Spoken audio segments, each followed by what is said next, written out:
Terima kasih juga Syah sebab dia terima saya sebagai suami sebelum ni. Jadi saya terima kasih dekat dia. Saya minta maaf kalau saya ada kurang kat dia saya jadi level ni, saya letak ni semua salah saya. Kalau saya jadi suami yang baik tak mungkin jadi kat sini. Jadi saya letak salah kat saya.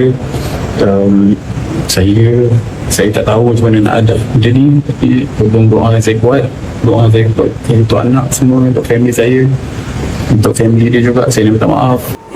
Apa yang kamu boleh katakan? Kita tak nak sentuh pun pasal siapa yang salah, siapa yang betul.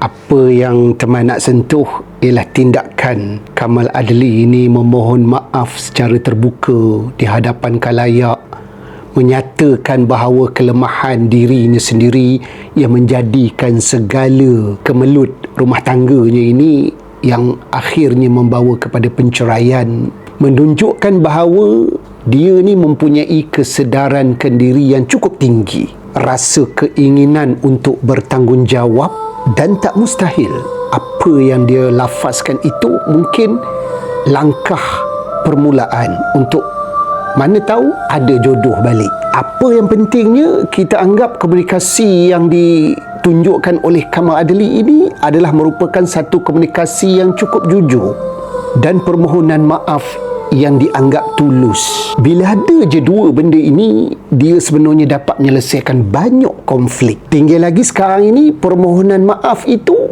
kena dituruti dengan perubahan tingkah laku. Gitulah kamu. Bila dilafazkan juga permohonan maaf oleh Kamal Adli ini, dia juga telah mencabar stereotip orang lelaki.